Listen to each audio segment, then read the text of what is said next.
All right, so the first one we started with was called TubeChop, and we've included the links for each site too under the headings. So if you just wanted to maybe click on the TubeChop, this one is probably the easiest one to use. You can take any YouTube video that you find and edit it. So let's say you have a 10-minute video, but you really only want to show the kids like 30 seconds of it because that's all that pertains to the lesson. You can edit it on this site. And we've also included, well, that would be, I put one in here. Yeah, this is ours. that's the video. Line of it on curating. So you started by defining it. So you. Okay, so this is our Okay, we'll just get out of That's here. that video. So, sorry. We can edit that one. Okay, so it actually has a little video that we also included on our link or on our paper there. Yeah, right there. It shows you how to do it, and it's very easy to just take any video you want, crop it down. And we also suggested too, like if you're using the QR codes and you find a really good video on YouTube, well, you can have the kids and scan the QR code, and you've already cropped the YouTube video that you want them to see, just that little portion, so they don't have to watch the full, again, 10 minutes, 6 minutes, whatever, maybe just the 20 seconds you want them to see. So we thought that one was very user-friendly. The next one was Symbaloo. And I think the easiest way to describe that one is, you know how you have your favorites tab, right? You have all your links under your favorites. This is a visual way to see the favorites. And if you're like me, I like to have the visual, like the little icons. This does it for you. And then they call them web mixes, I think, are those tabs just on the top. So you can have all these different tabs. So we actually included a link as well to the educational web mixes. So they've actually have a page, and it's already got a whole bunch of educational sites all listed there for you. And then you could create your own, like we were suggesting. You could have a social tab and then have all your social studies sites on one. You can have your science, your math, and it's just a great way to organize all your websites into one place.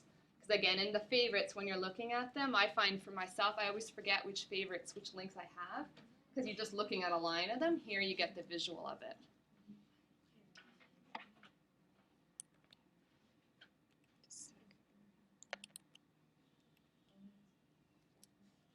Yeah, so and then if you want to later, that one there is just, it takes you right to the educational tools. So you can check that out too at home. It just has a whole bunch of sites already put in there for you. Show them it. Yeah.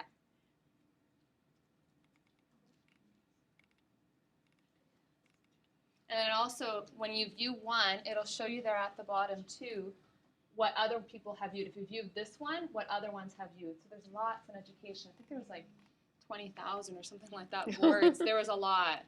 So you could probably spend a good hour or two browsing. The next one we checked out was Live Binders. Right there. Now this one I think is the one that we all agreed. Oh, that didn't take you to the right. That's not it.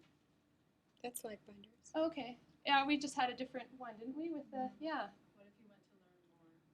Does that show what we saw? Maybe. If you clicked on Learn More, because we didn't actually have that. That's different than what we saw.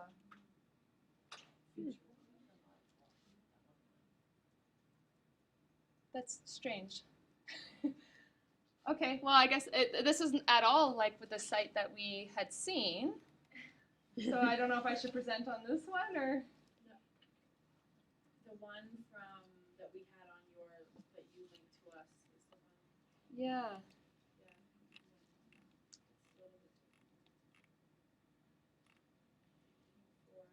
Team 4 Live Binders.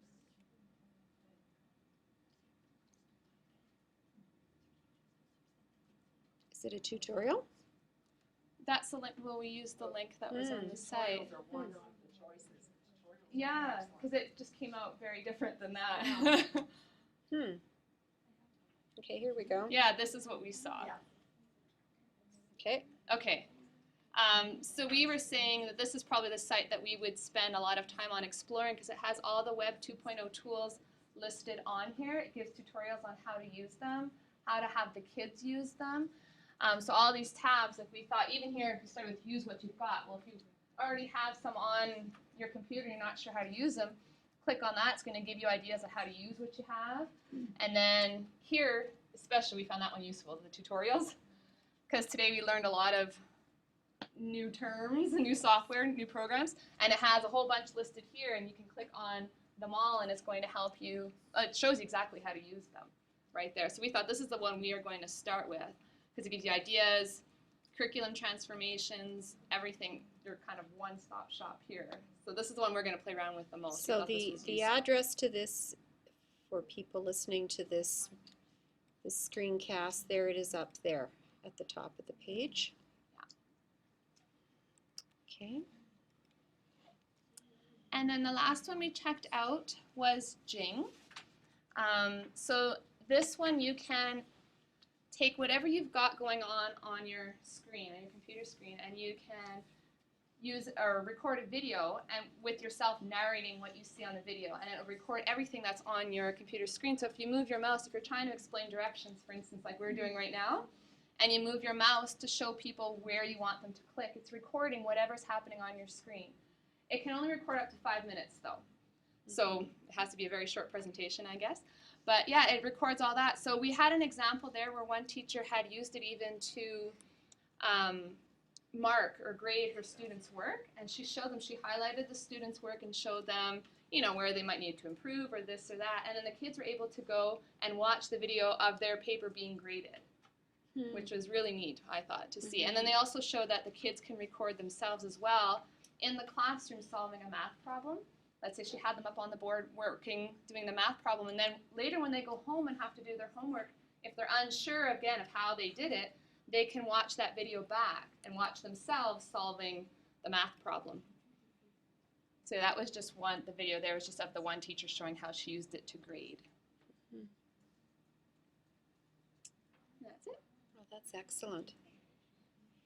Yeah, the whole idea of screen captures is being used a lot. If you go on and look at screen capture as a search term, you'll come up with Jing, and you'll also come up with this one that I'm using, which is Screen-O-Matic, and it allows you to capture what's going on there and then go through it. One thing that I always tell pre-service teachers is we make the assumption that kids know how to visually navigate a web page.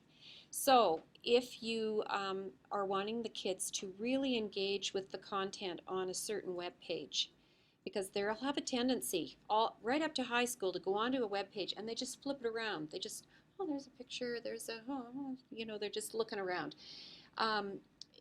But they can miss key things. So what I'd do is one of these screencast things, and I would do it on the page and I would talk them through it. Now, don't forget to take a look at this part because this is a place where you'll find such and such.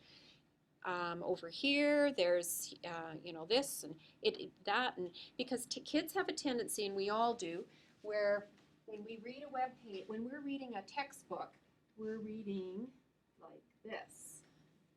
When we look at a web page, we do this, and you know you do that, don't you? You look across and then you scan, and if it's worth your while, you'll go back. And so something like this is actually teaching them how to navigate a web page. It's a literacy that I don't think we teach. We just sort of think they do it, and they don't. So a good thing for Jing, I just had this thought, is for kids who miss class and you've given the explanation of the project or whatever, to yes, capture that so that those kids who've been away can just look at it and listen, and if they have questions they can come and see you, and you don't have to take that time out to sell the project kind of. they can even have been there and not have gotten Yeah, it. well, exactly. Yeah, Yeah. for sure. I think that was